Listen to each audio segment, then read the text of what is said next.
Hello aspirants, welcome back to my YouTube channel J K study notes. तो हम पिछली video में कर चुकी हैं trick to learn schedules of reorganisation act of Jammu and Kashmir 2019। We have done with schedules. जो schedules हैं रीऑर्गेनाइजेशन एक्ट के हम वो कर चुकी हैं। तो आज की वीडियो में हम करने वाले हैं parts, trick to learn parts of reorganisation act of Jammu and Kashmir 2019।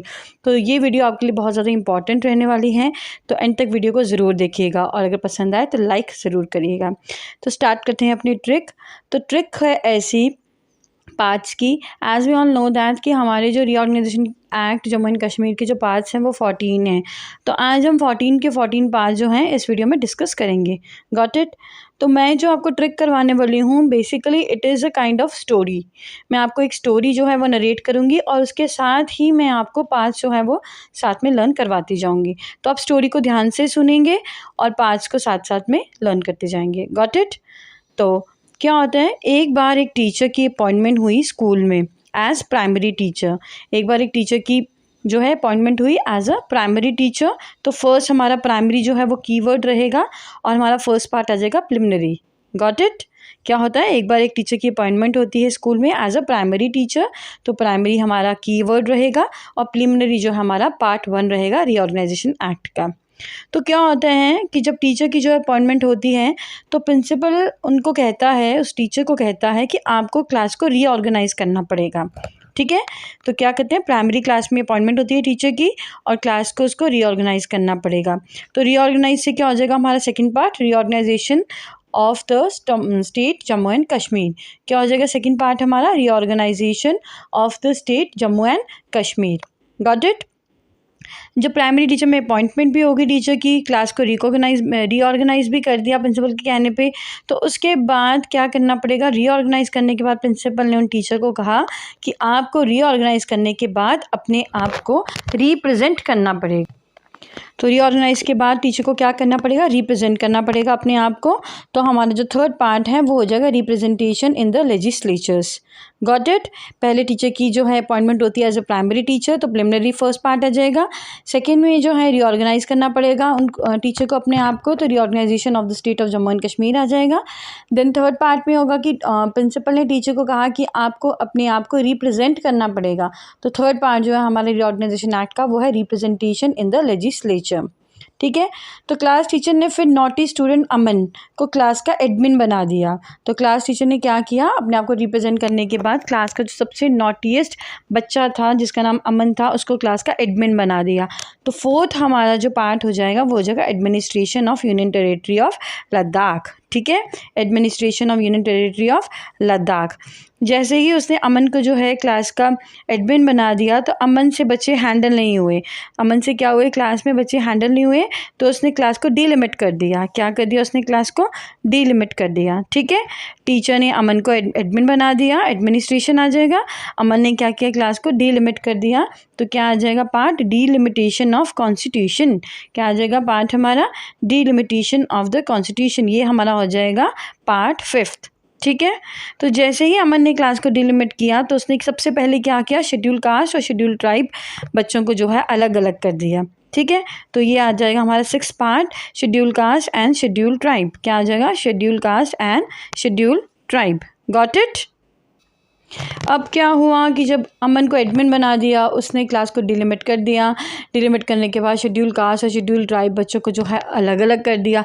लेकिन स्कूल में जो मेल टीचर थे, एमटी जो थे, एमटी क्या हो गया, इसका हमारा फुल फॉर्म हो गया मेल टीचर। मेल टीचर जो थे उनको ये बात बिल्कुल अच्छी नहीं लगी। क्या नहीं अच्छा लगा मेल टीचर को कि अमन ने जो क्लास का एडमिन था उसने क्यों शेड्यूल कास्ट और शेड्यूल ट्राइब जो बच्चों को है अलग अलग कर दिया, इतना डिफ्रेंशिएट क्यों कर दिया क्लास में। तो मेल टीचर से क्या हो जाएगा हमारा 7th part, miscellaneous and translational provisions. ठीक है। उसके बाद क्या हुआ कि मेल टीचर जो है वो सीधा प्रिंसिपल के पास गए। प्रिंसिपल ने जब उनकी बात को कंसीडर ही नहीं किया तो उनको तो लगा कि भाई ये तो हमें बिल्कुल अच्छा नहीं लगा, तो हमें जाना चाहिए हाई कोर्ट। हाई कोर्ट में जाके अपील करनी चाहिए कि शेड्यूल कास्ट और शेड्यूल ट्राइब में इतना डिफ्रेंशिएट क्यों बच्चों में, है ना। तो क्या आ जाएगा हमारा, मेल टीचर ने हाई कोर्ट में जाकर कंप्लेंट की। तो क्या आ जाएगा हमारा 8th part, high court. Got it.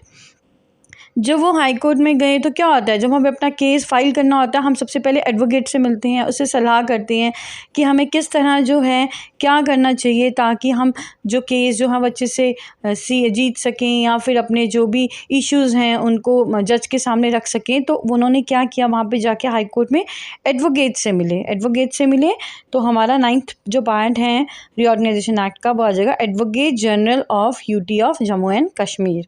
Got it. जब वो एडवोकेट को मिले तो आपको पता है कि हाई कोर्ट में जब आप एडवोकेट को मिलने जाते हैं किसी भी केस के लिए तो वहाँ पे तो बहुत एक्सपेंडिचर लगता है ना, बहुत पैसे लगते हैं, क्योंकि आपको अपना केस जो है वो अच्छे तरीके से जो है उसको विन करना होता है। तो क्या हो गया, उन मेल टीचर्स का क्या लग गया, एक्सपेंडिचर। क्या लग गया, एक्सपेंडिचर। तो हमारा क्या आ जाएगा यहाँ पे part, authorisation of expenditure and distribution of revenues. ठीक है, तो इसमें एक्सपेंडिचर जो है वो हमारा की वर्ड हो जाएगा, authorisation of expenditure and distribution of revenues. तो क्या होने लगा कि जब मेल टीचर जो थे, जब उनके हाई कोर्ट में बहुत ज़्यादा एक्सपेंडिचर स्पेंड होने लगे तो उनके एसेट्स एंड लायबिलिटीज़ पे बहुत ज़्यादा फ़र्क पड़ने लगा। ठीक है, तो एसेट्स एंड लायबिलिटीज़ जो है वो हमारा कीवर्ड हो जाएगा और हमारा पार्ट हो जाएगा अप्रोमेंट ऑफ एसेट्स एंड लायबिलिटीज़। ठीक है, फिर मेल टीचर ने कहा कि भाई अब तो मेरी जो एसेट्स और लायबिलिटीज़ है उस पर भी फ़र्क पड़ने लगा, पर मेरी स्कूल में सैलरी तो बहुत कम है, मैं कैसे हाई कोर्ट का जो है वो खर्चा पूरा करूँगा, एडवोकेट को पैसे दूंगा और ये केस जीतूँगा। तो उसने क्या किया, उसने सोचा कि अब क्या करना पड़ेगा, मुझे तो एक्स्ट्रा जॉब करनी पड़ेगी। तो वो एक कॉरपोरेशन कंपनी में गया। क्या किया उसने, मेल टीचर ने कॉरपोरेशन कंपनी में गया। तो कॉरपोरेशन जो है वो कीवर्ड हो जाएगा और provisions as certain corporation and any other matters. ठीक है, तो ये हमारा हो जाएगा 12th part, provisions as to certain corporation and any other matters. Got it. जब वो कॉरपोरेशन कंपनी में गया तो उसने वहाँ जाके सर्विस की।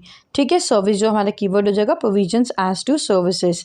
और वो उसने क्या किया, लीगल तरीके से केस जीत गया। तो क्या हुआ, तो इसमें क्या आ जाएगा, लीगल का आ जाएगा legal and miscellaneous provisions. Got it, समझ में आ गया सबको ये स्टोरी। आई थिंक आपको ये स्टोरी अच्छे से समझ आ गई होगी। एक बार हम फिर से रिवाइज कर लेते हैं ताकि हमें और अच्छे से जो है वो पॉइंट्स क्लियर हो जाए।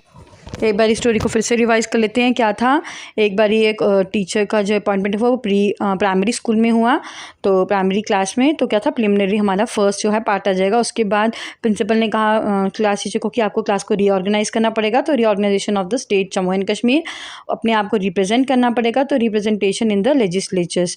तो क्या हुआ, जो मेल टीचर था उसने क्लास में अमन को क्लास का एडमिन बना दिया। जब एडमिन बना दिया तो इसका क्या हुआ पार्ट हमारा, administration of UT of Ladakh. ठीक है, तो अमन ने क्या किया, अमन ने क्लास को डिलिमिट कर दिया। ठीक है, जब डिलिमिट किया तो इसका पार्ट आ जाएगा डिलिमिटेशन ऑफ कॉन्स्टिट्यूशंस। तो क्या हुआ, जब उसने डिलिमिट किया और डिलिमिट करने में उसने शेड्यूल कास्ट और शेड्यूल ट्राइब्स को जो है वो अलग अलग कर दिया। तो ये पार्ट हो जाएगा हमारा schedule caste and schedule tribes. तो क्या हुआ, जो मेल टीचर थे उनको वो ये बात बिल्कुल अच्छी नहीं लगी कि अमन ने जब क्लास डिलिमिट की उसने शेड्यूल कास्ट और शेड्यूल ट्राइब को क्यों अलग अलग कर दिया किड्स को क्लास में ना। तो जो हमारा हो जाएगा मेल टीचर्स वो हो जाएगा एमटी से हो जाएगा हमारा मिसलेनियस एंड ट्रांसेशनल प्रोविजंस। तो मेल टीचर्स कहाँ गए, हाई कोर्ट में, उन्होंने वहाँ एडवोकेट किया। तो एडवोकेट का क्या हो जाएगा हमारा part, advocate general of UT of Jammu and Kashmir. तो जब वो एडवोकेट किया तो उनको बहुत ज़्यादा जो था वो एक्सपेंडिचर लगने लगा। तो क्या हो गया, जब वो हाई कोर्ट में गए उन्होंने वहाँ पे जाके किसको अपॉइंट किया, एडवोकेट को अपॉइंट किया। तो ये हमारा पार्ट हो जाएगा advocate general of UT of Jammu and Kashmir. और जब एडवोकेट जो है उसको उन्होंने अपॉइंट किया तो वहाँ पे बहुत ज़्यादा क्या हो गया, एक्सपेंडिचर। तो ये हमारा पार्ट हो जाएगा authorisation of expenditure and distribution of revenues. जब एक्सपेंडिचर बहुत ज़्यादा हो गया तो क्या हो गया, मेल टीचर के एसेट्स एंड लायबिलिटीज़ पे फ़र्क पड़ गया। ठीक है, तो हमारा पॉइंट हो जाएगा एसेट्स एंड लायबिलिटीज़। उसके बाद क्या हुआ, जब एसेट्स एंड लायबिलिटीज़ में फ़र्क पड़ गया तो मेल टीचर ने सोचा कि मेरी जो स्कूल में सैलरी है वो बहुत कम है, अब जो है वो मैं कैसे जो केस को कंटिन्यू करेगा। तो उसने कॉरपोरेशन कंपनी में सर्विस ले ली। ठीक है, तो इसका आ जाएगा हमारा क्या पार्ट आ जाएगा, provision as to corporation and any other matters और सर्विसेज। कॉरपोरेशन में सर्विस ले ली तो कॉरपोरेशन के बाद सर्विसेज का आ जाएगा प्रोविजंस एज टू सर्विसेज। और क्या हुआ, वो लीगल तरीके से जो था केस जीत गया। तो लास्ट जो हमारा पार्ट आ जाएगा वो आएगा legal and miscellaneous provisions. I hope आपको ये वीडियो अच्छी लगी होगी। आप देखेंगे मैंने आपके लिए कितना ब्यूटीफुली ये स्टोरी फ्रेम किया है। आप एक पॉइंट पढ़ेंगे उसको आप आगे आगे रिलेट करते जाएंगे। एक बार ही सिर्फ आप ये स्टोरी पढ़ेंगे तो आपको अच्छे से दिमाग में ये स्टोरी बैठ जाएगी और पार्ट्स एकदम से लर्न हो जाएंगे, है ना। मैंने कितना ब्यूटीफुली आपके लिए फ्रेम किया हुआ है ताकि आप इसको ईजी जो है वो समझ सकें पार्ट्स को। क्योंकि ये एग्ज़ाम पॉइंट ऑफ व्यू से बहुत ज़्यादा इंपॉर्टेंट टॉपिक है। जेकेएसएसबी की जो अपकमिंग एग्ज़ाम है junior assistant and Patwari exam, उसमें ये जो टॉपिक है ये बहुत ज़्यादा इंपॉर्टेंट बन जाता है हमारा एग्ज़ाम पॉइंट ऑफ व्यू से। तो we have done with parts today. तो हम जो नेक्स्ट वीडियो जो हमारी आएगी उसमें हम जो हैं वो आगे जो हमारे सेक्शंस लेंगे। हम जो सेक्शंस जो हैं वो पार्ट्स में करेंगे 10-10 करके। उसकी भी हम इतनी ब्यूटीफुल ट्रिक करेंगे कि मुझे पूरा यकीन है कि वो आपको अच्छे से लर्न हो जाएंगी। ऐसे ही ट्रिक्स अगर आप जनरल नॉलेज की जितने भी जेकेएसएसबी एग्ज़ाम्स के लिए पाना चाहते हैं तो आप चैनल को सब्सक्राइब ज़रूर करिए, लिंक को क्लिक करिए, वहाँ पे आप प्लेलिस्ट पे चेक करेंगे। मैंने बहुत सारे टॉपिक जो हैं वहाँ पे ईज़िली जो हैं बहुत ईजीएस्ट ट्रिक्स जो हैं आपके लिए फ्रेम की हुई हैं।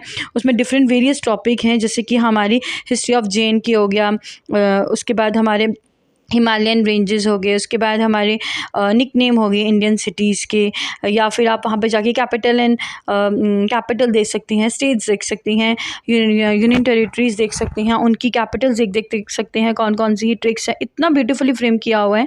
Governance and journals of India देख सकते हैं, हिस्ट्री ऑफ इंडिया देख सकते हैं। बहुत सारे टॉपिक जो हैं वो बहुत ही ईजी वे में फ्रेम किए हुए हैं। तो अगर आपको वीडियो पसंद आई, वीडियो को लाइक ज़रूर करिएगा, अपने फ्रेंड्स को ज़रूर शेयर करिएगा और चैनल को सब्सक्राइब ज़रूर करिएगा ताकि सबसे पहले नोटिफिकेशन आपके पास पहुँचे। And thank you for watching my video, keep supporting me, thank you so much.